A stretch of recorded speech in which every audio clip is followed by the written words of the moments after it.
Ça fait super bizarre d'avoir une vidéo sur ma chaîne, mais avec ton cadre dessus. J'avoue. bizarre. C'est vrai, c'est mon Ouais. canapé. Oui, c'est le canapé. El famoso.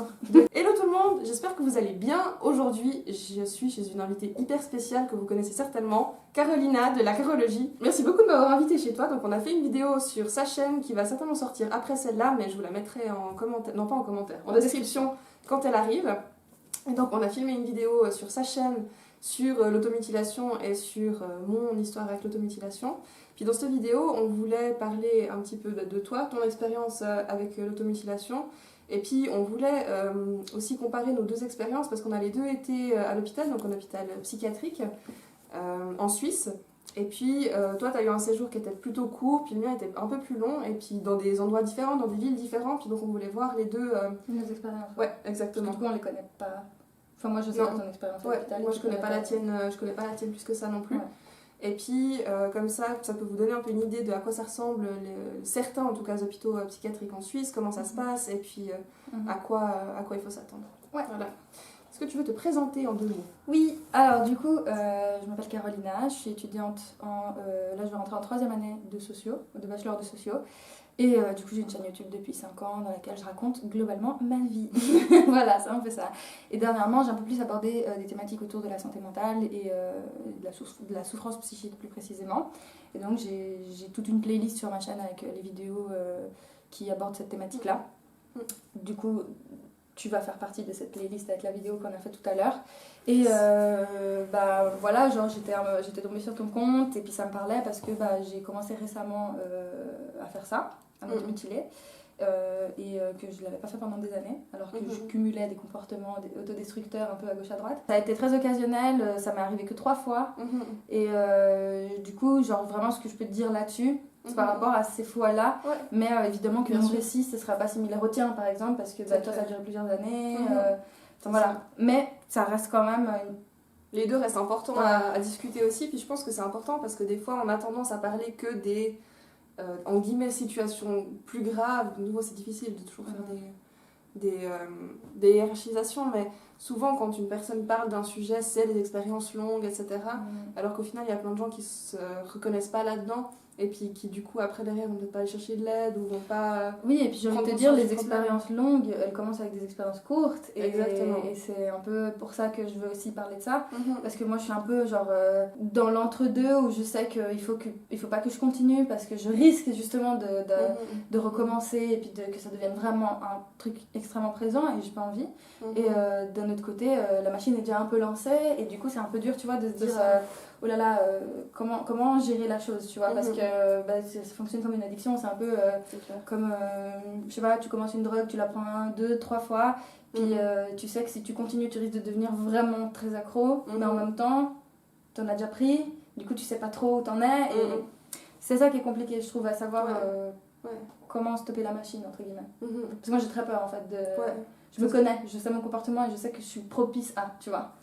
Donc c'est pour ça que je trouve ça important d'en parler là maintenant. Même si bah voilà, j'ai 3 expériences en tête, mais 3 expériences qui sont le début d'une potentielle longue expérience que je n'aimerais pas qui arrive. Donc toi, t'en as parlé un petit peu sur Instagram surtout, il me semble.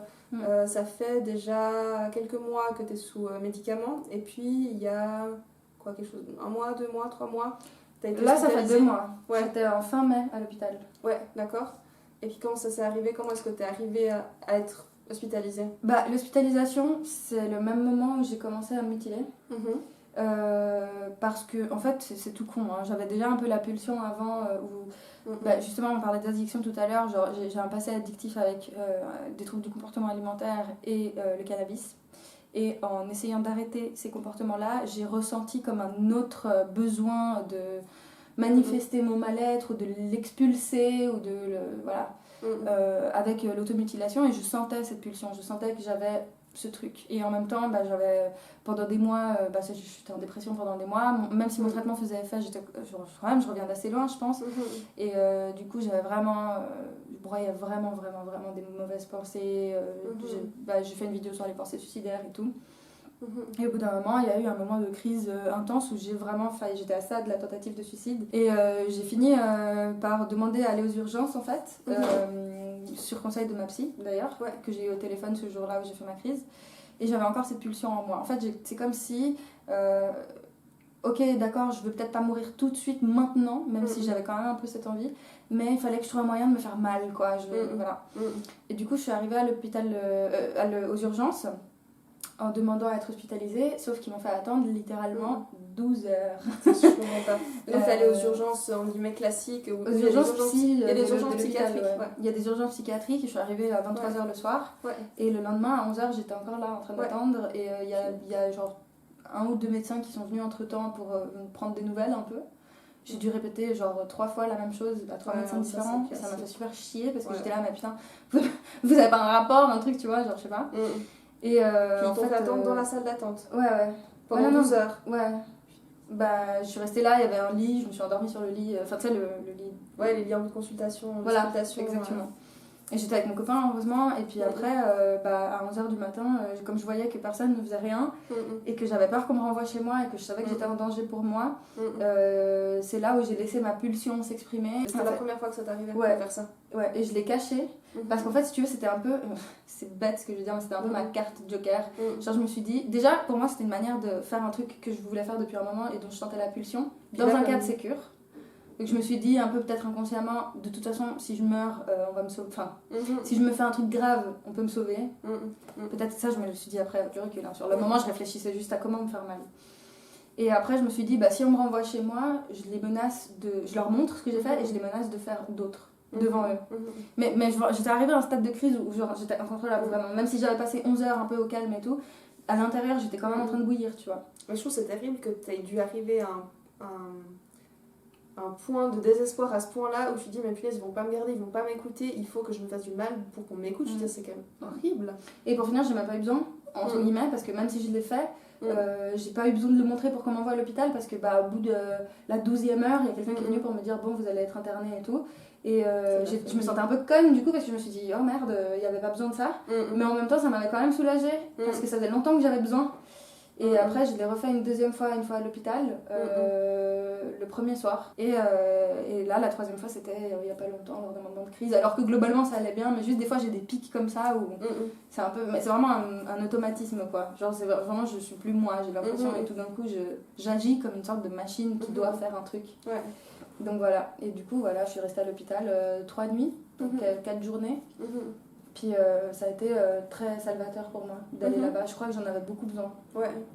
Ça se valait en quoi, tu dirais Je pense que j'avais besoin d'un moment où je me laissais le droit de vivre juste ma douleur sans aucun facteur qui interfère dans ma vie.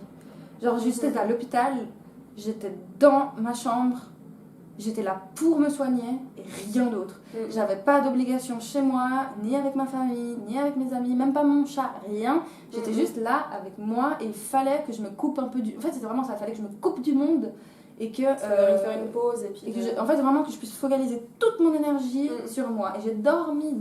J'étais à l'hôpital, j'ai tellement dormi, et même sans somnifère alors que d'habitude j'en prends. Enfin, à ce moment-là, j'en prenais.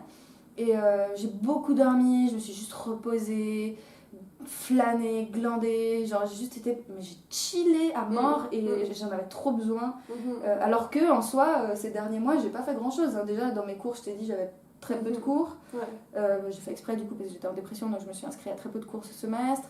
Il y avait le confinement, du coup il y avait rien à faire en soi, j'étais cloîtrée chez moi. Mais c'est l'environnement, c'est vraiment le fait que, alors qu'en plus ça se passe bien avec mon mec, c'est pas la question que j'étais dans un environnement malsain, mais juste la vie de tous les jours était invivable, c'était trop, même si c'était une vie calme, ma vie en général j'en pouvais plus et j'avais besoin d'être ailleurs, tu vois, juste coupée. Et aussi qu'on s'occupe de moi à 100% entre guillemets. Je savais qu'à ce moment-là, pendant ces quelques jours, je pouvais demander de l'aide n'importe quand. Et je pense que ça m'a soulagée de savoir que dans un moment aussi fragile, parce que je sais que ce moment-là, j'aurais pu être capable de me suicider. Genre je sais que ça, il suffit des fois d'une seconde de décision, et voilà. Et à ce moment-là, le fait de savoir que au moins il y avait des gens qui étaient prêts à m'aider, à me sauver, à tout moment, ça m'a vraiment enlevé un truc, je sais pas, c'est trop bizarre. Et je suis sortie de là-bas, et c'était que je suis sortie de là, ouais voilà, c'est ça, c'est que je me suis sentie entourée bien. Même si bon, ça restait quand même un endroit, c'est pas non plus les plus friendly du monde, tu vois, mais j'étais quand même dans, enfin je sais que c'était dédié à ça. Ouais.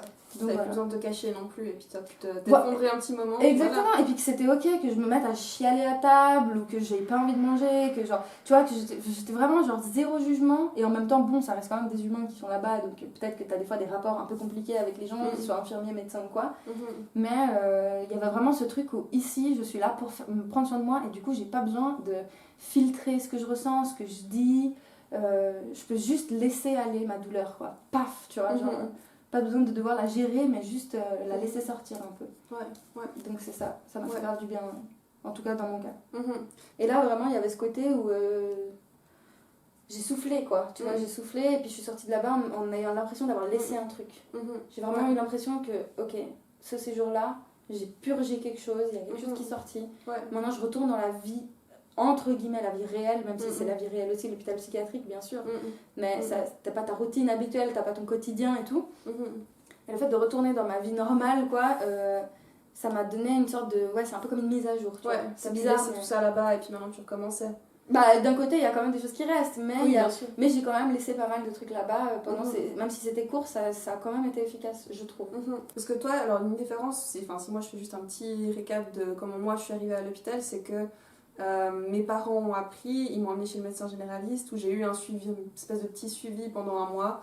Puis après ils ont vu que ça suffisait pas du tout, donc le médecin en gros a appelé les urgences, puis a dit bah écoutez, il faut au moins faire une évaluation pour elle. Et puis vous voyez si vous la gardez ou pas, puis au final bout à bout ils m'ont gardée pendant 6 semaines. Donc moi, avant, la différence, c'est que j'étais pas tellement suivie. Toi, ça faisait un moment déjà que tu étais suivie par une psychologue puis un psychiatre, c'est ça? Ouais, ça fait 5 ans là que je suis en psychothérapie avec la même psy. Et ça fait depuis février, depuis le début de mon traitement, que j'ai une psychiatre. Donc il y avait le côté où quand je suis arrivée à l'hôpital, ils m'ont dit que c'était mieux pour moi de retourner vite en thérapie avec des gens qui connaissent mon cas, plutôt que je reste là-bas à devoir refaire tout le fil de mon histoire. Et ils m'ont dit que l'hospitalisation, dans mon cas, c'était mieux qu'elle soit courte parce qu'il fallait vite que je retourne avec mes thérapeutes habituels. Que là, c'était un peu cellule de crise, le temps que ça se tasse, que tu te calmes. Je pense que c'est peut-être aussi pour ça que moi, ça a duré un petit peu plus longtemps. C'est que moi, il y a tout qui a dû être mis en place. Ils ont mis en place la médication, évidemment. Ils ont mis en place le suivi à la fin. C'est tant mieux que ce soit fait à ce moment-là, parce que tu aurais pu avoir une expérience plus courte et que tu vives mal l'hôpital et que ça t'empire encore, parce qu'il y a des cas comme ça de gens qui vont à l'hôpital et c'est encore pire pour eux, quoi. C'est clair. C'était un enfer et tout, et puis au moins à ce moment-là, enfin j'imagine que pour toi ça a eu une certaine utilité, puisque maintenant t'as un suivi qui te correspond. Alors maintenant j'en ai plus besoin, mais je l'ai eu pendant des années du coup. Mais je sais très bien qu'il y a des gens pour qui c'est un passage traumatique l'hôpital, il y a aussi d'ailleurs des hospitalisations forcées et tout, alors moi je peux pas m'exprimer là-dessus parce que je connais rien, je mais avec eux non plus. Mais en tout cas je pense que c'est important de raconter mon récit, et d'ailleurs je compte le faire sur ma chaîne aussi, je ferai une vidéo entièrement dédiée à ça, parce que ça peut être vraiment une solution, pas forcément une solution absolue, mais en tout cas temporaire pour un moment de crise, et pour trouver de l'aide adéquate, comme ça a été ton cas. Et je pense qu'il faut pas hésiter, il y a beaucoup de gens, depuis que je l'ai dit vite fait sur Insta, qui m'ont dit mais qu'est-ce qu'il faut faire concrètement pour aller à l'hôpital? Aller à l'hôpital. Toi t'as fait ça, t'es allée sur place? Je suis allée sur place, dans les urgences psychiatriques, parce qu'il y en a dans toutes les villes, j'imagine, des urgences psy. Il y a les urgences de l'hôpital et les urgences psychiatriques, soit elles sont mélangées, soit elles sont séparées. Mais juste, je me suis rendue là-bas, quoi, j'ai juste dit bonjour, j'ai envie de mourir maintenant, genre... Tout de suite, je suis capable de... C'est pas drôle du tout, mais... Non, mais je t'en veux pas du tout, on dédramatise parce qu'on l'a vécu les deux. Ça. Moi aussi, j'en rigole des fois, genre, je t'en veux absolument, j'ai envie de mourir. Ouais, c'est ça.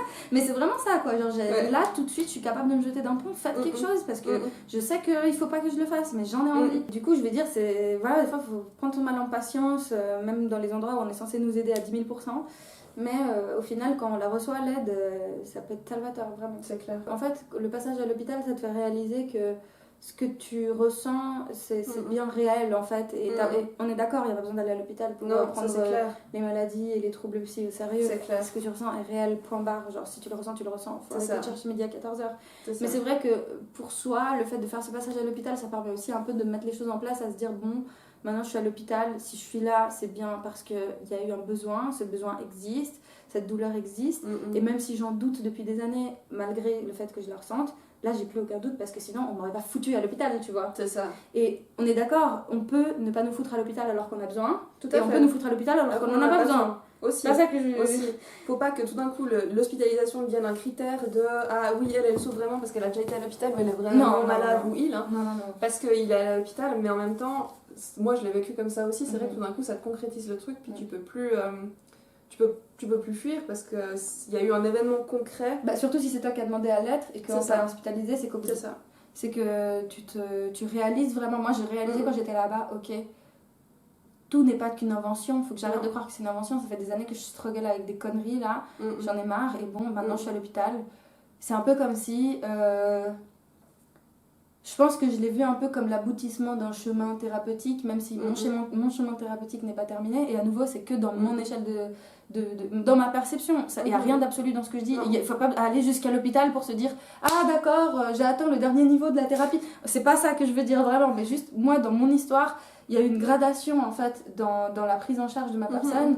Et quand j'ai atterri à l'hôpital, j'ai eu l'impression de me dire « Bon, là, tu as un peu fait le tour de tout ce que tu pouvais faire. Après l'hôpital, il va falloir vraiment se donner tous les moyens d'aller bien. Il faut que tu arrêtes de... C'est pas pour me culpabiliser, mais vraiment, je me suis dit, j'ai pas envie de retourner à l'hôpital après. Là, je suis à l'ôpital, j'ai envie de partir de l'hôpital, même si ça a été un séjour plutôt positif pour moi, mais j'avais pas envie d'y rester dans des plombes. Et en sortant de l'hôpital, je me suis dit, je veux donner tout ce que je peux pour ne plus avoir à y retourner. Et c'est ok s'il faudra retourner à l'hôpital. Et c'est ok si je dois y passer 6 mois. Je le ferai. Mais ça m'a donné un peu un élan. Un élan de dont j'avais besoin un peu, quoi. Exactement, ça m'a donné un élan de me dire... putain, voilà, genre, il y a eu ce moment de purgatoire, là. J'ai eu ce moment où je me suis vidée un peu. Allez, maintenant, on va donner de son mieux et on va vraiment faire ce qu'on dit. S'engager, moi, j'avais signé un contrat où je m'engageais à ne pas me suicider, ne pas me mutiler, ne pas me faire vomir. Je l'ai d'ailleurs. Mais je crois que c'est symbolique, en fait. Genre, mes psys, elles m'ont fait écrire le contrat, le signer. Il y a un peu un truc symbolique derrière où je m'engage envers moi-même à être mon meilleur allié, tu vois. Et le passage à l'hôpital m'a fait vraiment réaliser ça, le fait de dire, bon, au final, ça dépend avant tout de ce que moi je m'inflige à moi-même. Même si je décide pas d'être malade, je décide pas de souffrir, je décide pas de mes troubles, mais au final, tout le monde entier peut m'aider. Si moi je fais pas en sorte que ça marche, ça n'arrivera pas. Et ça m'a donné vraiment cet élan, tu vois, de me dire je veux aller bien, putain, je veux que ça marche. Et je veux mettre en chose des places simples pour que ça fonctionne. Alors après, depuis que je suis partie de l'hôpital, j'ai à peu près... je suis à peu près stable. Et je dis à peu près dans le sens où mes journées sont neutres. J'ai pas de crise depuis 1 mois et demi. J'en ai eu une fois et je me suis mutilée et c'est la seule fois. Mais j'ai pas pris de drogue, je me suis pas fait vomir, j'ai pas commencé à me remutiler à fond et tout. Et du coup je me dis c'est bien, tu vois, ça m'a mis en fait, ça m'a un peu donné un élan. Moi mes proches ils étaient vachement tristes de voir que j'en étais là, mais en même temps ils ont été hyper soutenants et tout. Ils ont été là, ils sont venus me voir, etc. Toi, ça s'est passé comment avec tes proches, avec ta famille, avec ton chéri, etc. Du coup, mon chéri était avec moi aux urgences, donc il savait que j'y allais. Ma famille, tu sais, c'est compliqué parce qu'il y en a beaucoup qui comprennent pas du tout tout ça, tout ce monde psychique et tout. Pour eux, c'est un peu abstrait, c'est un peu pas des vrais problèmes, tu vois. Pourtant, on en a tous dans cette famille. Et du coup, j'ai eu la visite de ma soeur. Ma soeur prend pas mal au sérieux tout ça. Je crois que c'est une des seules d'ailleurs à vraiment prendre au sérieux. Ma mère a un peu du mal, je pense. C'est un peu, tu sais, les parents qui ont du mal à accepter la réalité. Et je lui en veux pas du tout. Mais c'est vrai que c'est un peu dur si t'as pas d'autre soutien que tes parents et que tes parents comprennent pas, c'est con. Mais du coup, ma mère, elle est venue me visiter. Ça l'a inquiétée, mais je crois qu'elle était quand même dans une forme de déni un peu. Moi, c'est plus facile pour les parents des fois. De dire c'est rien, c'est pas grave, tu vas sortir, c'est tellement douloureux. Puis voilà, je leur veux pas, mais c'est dommage. Et sinon j'ai eu la visite d'un ami qui lui avait déjà fait un séjour à l'hôpital psychiatrique et du coup il a su que j'y étais, il s'attendait un peu il savait à peu près ce qui m'attendait et du coup je pense qu'il a voulu un peu venir pour me tenir compagnie parce qu'il savait que ça fait du bien. Après voilà, comme je suis pas restée longtemps, j'en ai parlé presque à personne. C'est en sortant plutôt que je l'ai dit. Parce que voilà, genre je voulais vraiment prendre ce temps juste pour moi. J'étais contente quand même de me rendre visite, mais bon voilà, j'avais pas non plus je savais pas combien de temps j'allais rester à ce moment là, mais même au début sans savoir on te rajoute chaque fois un jour, une semaine et puis on dit pas t'arrives. Moi on m'a dit la veille pour le lendemain, vous voulez partir demain, j'étais là vas-y. Pourquoi pas. Si vous me dites que c'est ok, voilà. Et du coup, non, je pense que c'est important les gens qui viennent te rendre visite parce que ça te donne une connexion avec ta vie de tous les jours. Quand t'es pas tout le temps à l'hôpital, évidemment, je sais qu'il y a plein de gens pour qui l'hôpital c'est le quotidien. C'est clair. Mais dans mon cas, je pense que c'était important de garder une forme de connexion aussi avec les gens de mon entourage classique. Et juste, je pense que tu as besoin de ça quand tu vas mal, de savoir qu'il y a des gens qui prennent en considération la gravité du truc, quoi.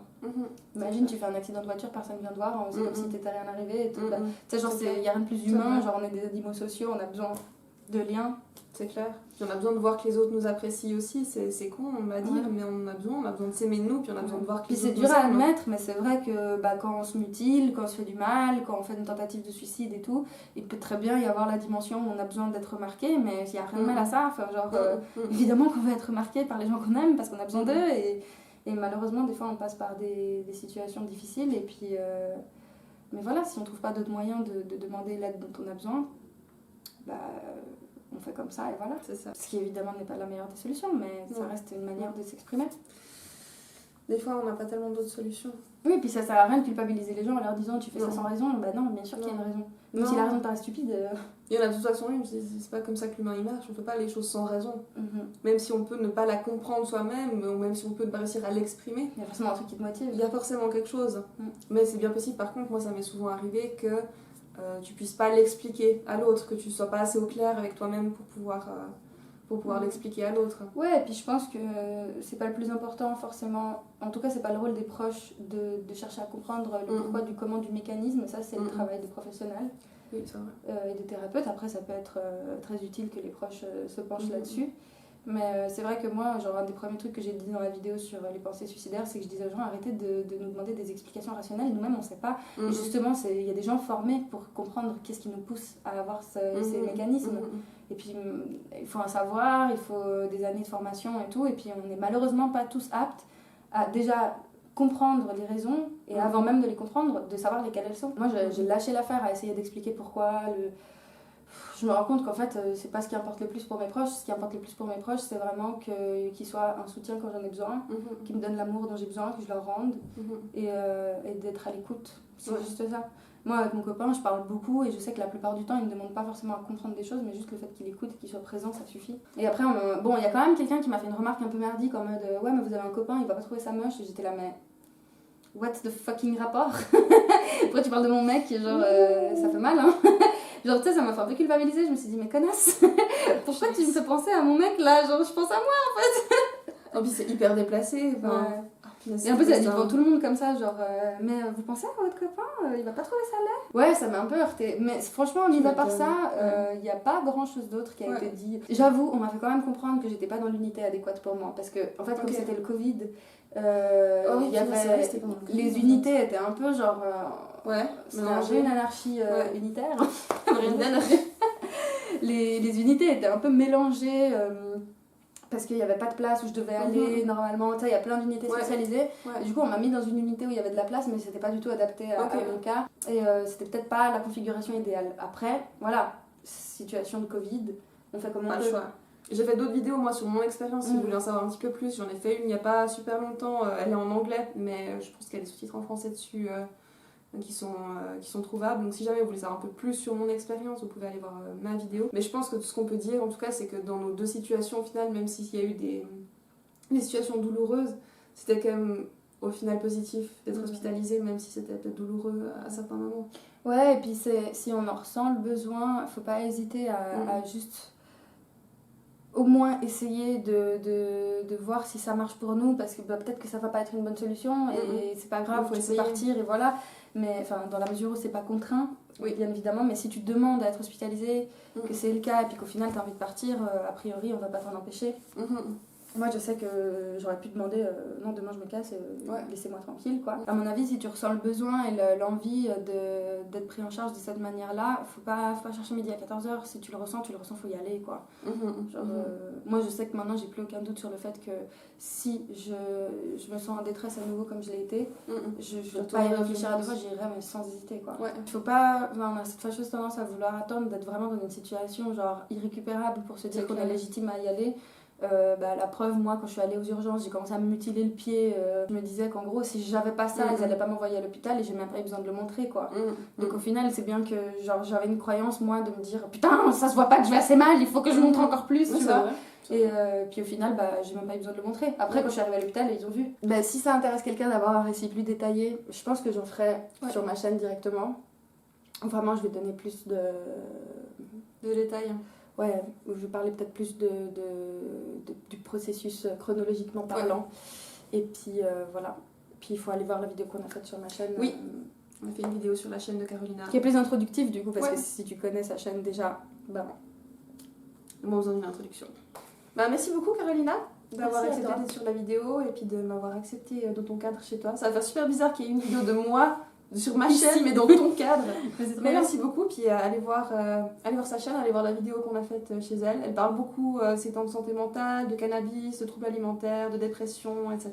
Que de la joie. Que de la joie, comme mais ma aussi chaîne. des vlogs drôles. Et aussi des vlogs drôles avec un chat très mignon. Et des vidéos sociologie. Aussi. Plein de trucs, exactement. Merci à toi du coup. Du coup, je sais pas comment commencer. Oh, ça va faire bizarre. Merci beaucoup de m'avoir accepté chez toi. De m'avoir invité sur mon canapé, ça marche aussi, tu sais. Accepté. Merci de me tolérer. Tu m'as tué. Oh mon dieu. Ah, mais tu peux garder ça, c'est rigolo. C'est pas drôle, mais c'est vrai. Genre, c'était vraiment une galère, quoi. Vieux plastique dégueu, là. Vrai pour les bloopers, ça. J'ai essayé de me faire du mal avec. C'est con. C'est pas drôle. Non, mais t'inquiète, je m'en fous. Mais juste quand tu penses, c'est bête, quoi. La meuf, elle peut le faire, quoi. Genre, c'est. Mais des fois, on est motivé, hein. Tu veux faire une pause lentille? Non, t'inquiète. C'est normal, c'est juste que des fois. Ma lentille gauche aujourd'hui m'emmerde un peu. Pardon. C'est bon? Ouais. Mais elle bouge un peu, je pense qu'il a peut-être du bien envers. Ouais. Biscuit. Je trouve que biscuit, ça lui va bien. Ouais. Parce que couleur biscuit. Joli. J'avoue. Ouais. Biscuit, ça lui va bien. Ouais, biscuit, c'est chaud. Hein. Biscuit, il est craquant comme un biscuit. Oh. Biscuit. Aujourd'hui, c'est biscuit. Il faut que j'arrête avec les vrais noms. Oh mon dieu, c'est. Non, mais on est fatigué, on a parlé depuis 11h30 du mat. Oui. Et je suis vraiment pas habituée à faire des vidéos en français sur cette chaîne. C'est un gros problème, il faut que j'en fasse plus.